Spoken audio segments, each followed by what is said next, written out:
Assalamualaikum warahmatullahi wabarakatuh. Halo teman-teman semua. Alhamdulillahirrabbilalamin, kita telah sampai di bulan suci Ramadan.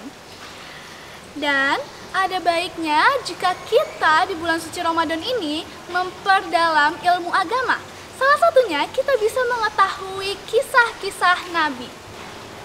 Dan hari ini izinkan saya Nasnin Keisha Syazwana untuk menceritakan salah satu kisah Nabi.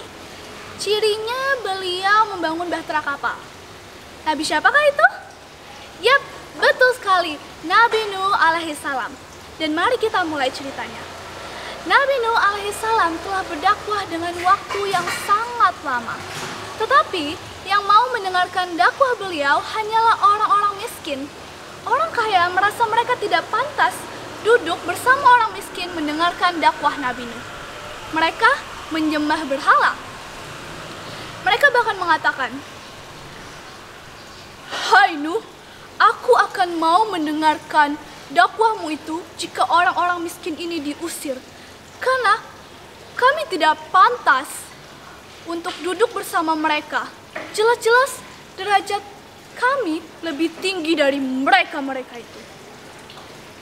Sungguh sombong dan serakah orang-orang kaya itu. Tentu saja Nabi Nuh alaihissalam menolak permintaan tersebut. Karena siapapun boleh mendengarkan dakwahnya.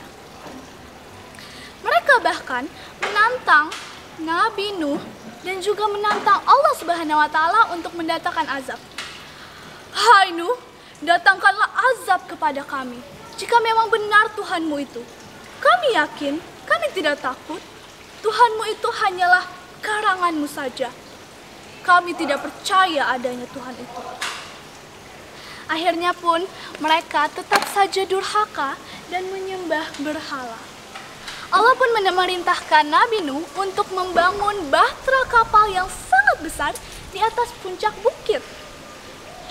Lalu Nabi Nuh melaksanakan perintah Allah dan membangun bahtera kapal di atas bukit bersama para pengikutnya. Ketika kaum kaya raya melihat Nabi Nuh membangun bahtera kapal, mereka langsung, "Lihatlah, Nuh dan para pengikutnya itu, mereka membangun kapal di atas bukit. Sungguh bodoh, bukannya membangun kapal di atas laut." Tidak hanya kaum kaya raya durhaka itu, tetapi istri dan anak Nabi Nuh pun ikut terpengaruh oleh kaum kaya raya itu dan ikut durhaka. Istri dan anaknya Kan'an tidak mau mendengarkan Nabi Nuh. Akhirnya pun Allah memerintahkan Nabi Nuh untuk segera masuk ke dalam kapal bersama para pengikutnya. Bahkan hewan-hewan pun juga masuk ke dalam kapal secara berpasangan. Karena Allah telah memerintahkan kepada bumi untuk memancarkan air dari dalam perut bumi. Dan dengan kuasa Allah Subhanahu wa Ta'ala, langit pun mulai gelap. Banjir mulai datang menenggelamkan kaum-kaum durhaka itu. Mereka ketakutan minta tolong. Mereka menyesal telah meminta azab kepada Allah Subhanahu wa Ta'ala. Mereka ketakutan, akhirnya pun mereka binasa tenggelam dalam lautan. Dan saat itu Nabi Nuh melihat ada anaknya Kan'an yang ingin tenggelam. Lalu tentunya Nabi Nuh segera ingin menyelamatkan Kan'an. Tapi ternyata Kan'an masih keras kepala dan menuju tepi daratan yang masih tersisa. Bukannya malah mau ikut bersama Nabi Nuh. Dan Allah pun berkehendak Kan'an tenggelam, daratan menghilang. Nabi Nuh terus berdoa kepada Allah Subhanahu wa Ta'ala untuk memberikan keselamatan kepada Nabi Nuh dan pengikutnya. Akhirnya pun setelah semua kaum durhaka binasa, Nabi Nuh banjirnya surut, Nabi Nuh dan para pengikutnya akhirnya bisa turun dan membangun tempat tinggal yang baru. Selesai.